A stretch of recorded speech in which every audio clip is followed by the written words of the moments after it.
Bonjour tout le monde, j'espère que vous allez bien. Aujourd'hui on se retrouve pour une nouvelle vidéo. Vous avez sûrement vu dans la miniature ou dans le titre de la vidéo. Voici mes meilleurs leurres, enfin pas mes meilleurs leurres mais mes leurres qui sont pas mal pour le brochet, que j'utilise souvent pour pêcher en 2025. Donc, forcément. Donc, sur ce, bonne vidéo.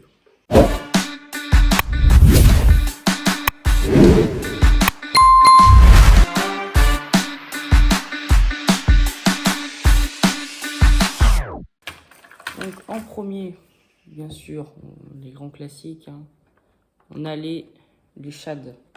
Enfin non, oui les shads. Comme par exemple celui-ci. Franchement, une chose, toujours avoir un leurre souple, orange, fluo comme ça. Toujours. Tout le temps, toujours, tout le temps. Sinon, vous êtes dans la merde. Pêcher à la verticale, ou même juste faire du lancer ramener avec des animations, machin et tout. Ensuite, bah du coup, on a à peu près la même chose dans une couleur plus naturelle. Comme celle-ci. Voilà, c'est un biwa, c'est un leurre biwa. Et aussi, pour pêcher dans les zones où il y a risque d'accrochage, un texan.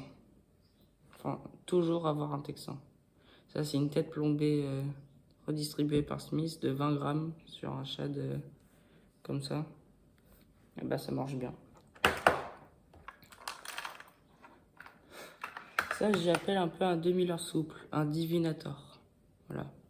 Ça, c'est toujours avoir ça. Là, je l'ai pas en plusieurs couleurs, mais toujours avoir dans une couleur Fire Tiger. Enfin, là, c'est pas Fire Tiger, mais une couleur plus flashy. Enfin, toujours avoir plusieurs couleurs différentes de certains leurres. Parce qu'il y a certains endroits où il vaut mieux avoir des couleurs différentes. Voilà, des texans aussi, on a comme celui-là avec des couleurs un peu plus flashy. Voilà.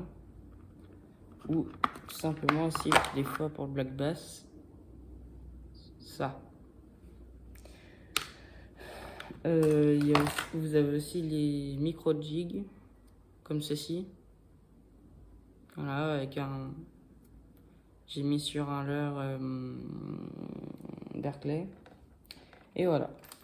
Et aussi, bien sûr, des couleurs plus naturelles sur les. Voilà, comme ça. Et comme ceci. Restons encore sur les shads avec le Adusta. J'oublie le nom.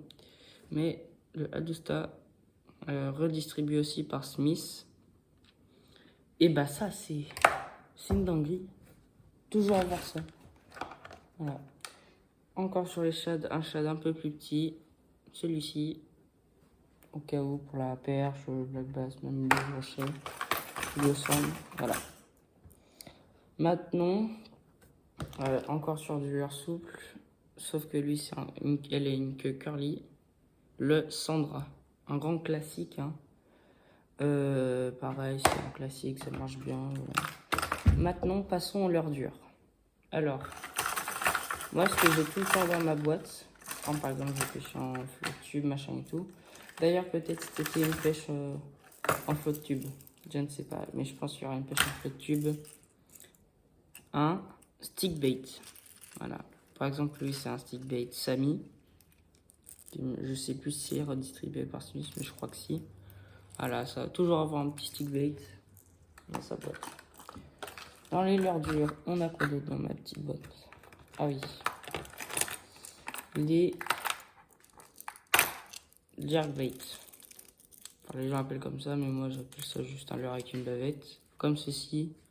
Lui, c'est un Décathlon, mais j'en ai d'autres qui sont Smith, machin et tout. Voilà. Mais même ça, même si c'est Décathlon en ce moment, c'est vraiment pas mal. Et je vous conseille d'aller faire un petit tour pour voir ce qu'il y a comme leurre. Restons dans les leurres durs avec une bavette, mais en plus petit. Ça va être plutôt pour les petits brochets et la perche. Surtout la perche. Ça, comme ça, c'est super, ça marche bien.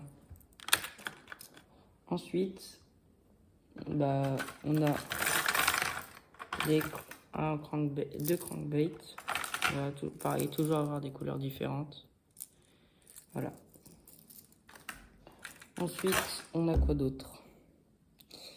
Et bah, pour l'instant, on va rester sur ça. Et voilà. Ah oui, le leurre avec lequel j'ai attrapé mon premier brochet. Un Rapala. C'est un classique, hein, pareil. Toujours avoir un Rapala comme ça dans sa boîte. Voilà.